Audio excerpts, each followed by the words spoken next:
Don't sell the product, sell the solution. இப்போ sir சொன்னாலும் spin டெக்னாலஜியில் வந்து டெக்னிக்கில் வந்து என்ன சொல்கிறாங்க, நீ உன் ப்ராடக்ட் விற்காத, முதல்ல அவங்களுக்கு வந்து கதை கேட்கும், அவங்களுக்கு என்ன பிரச்சனை, அந்த பிரச்சனைக்கு உன் ப்ராடக்ட் என்ன தீர்வு கொடுக்குன்னு சொல்கிறாங்கல்ல, அது அது வந்து கொஞ்சம் பெரிய லெவல். இது ஒரு ரெகுலர் ப்ராடக்ட்ல நீங்கள் என்ன சொல்லணும் அப்படின்னா, உங்களுடைய ப்ராடக்ட்ல ஸ்பெசிஃபிகேஷன் எல்லாம் சொல்லி கொள்ளாதுங்க.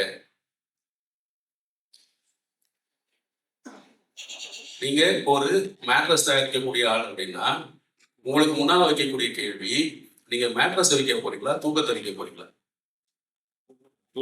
ஒரு ட்ரில்லிங் பிட்டை நீங்க விற்கணும்னா அந்த ட்ரில்லிங் பிட்டுடைய ஸ்பெசிஃபிகேஷன்ஸ் சொல்லணுமா, அது சுவரில் எந்த அளவுக்கு தொலைவு போகணும் அப்படிங்கிறத சொல்லணும். சரிதானே? நீங்களாம் அதுதான் வந்துட்டு இருக்கீங்களா? இல்லை சார். இல்லை, இதுக்குன்னு எக்ஸ்க்ளூசிவ் செஷன் நான் நடத்தும்போது என்ன சொல்லுவேன்னா, ஒரு ரவுண்ட் எல்லாரையும் வந்து செல்ஃப் இன்ட்ரோடக்ஷன் பண்ண சொல்லுவேன். எல்லாரும் என்ன சொல்லுவாங்க, நான் வந்து என் பேர் இது, நான் இந்த ப்ராடக்ட் விற்கிறேன்னு சொல்லுவாங்க. இதை சொல்லி கொடுத்துட்டு இப்போ ரீஇன்ட்ரோடியூஸ் பண்ணுங்க உங்களுடைய சொல்யூஷன். நீங்க என்ன சொல்யூஷனை கொடுக்குறீங்க? IFR, ideal final result.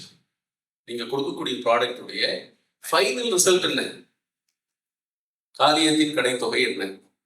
சரியா? நீங்க ஐஎஃப்ஆர் லாஸ்ட் பார்த்து ஒரு பிரமாணமான சப்ஜெக்ட். நீங்க உங்களுடைய பார்வையை அது மாற்றும். நான் வந்து என்னுடைய இதில் வந்து இந்த ஃபெசிலிட்டி இருக்கு, அந்த ஃபெசிலிட்டி இருக்குன்னு சொல்றதை விட அல்டிமேட்டா நான் என்ன டெலிவர் பண்ண போறேன், உங்களுக்கு என்ன ப்ராப்ளத்துக்கு வந்து அது சொல்யூஷன் கொடுக்குது.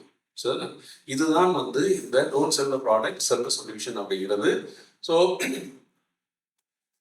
அவங்க கஸ்டமருக்கு வந்து நீங்க என்ன விற்கிறீங்கிறது முக்கியம் இல்லை, அவனுக்கு அது என்ன பயன்பாட்டை கொடுக்குங்கிறது தான் முக்கியம். சரியா? ஓகே.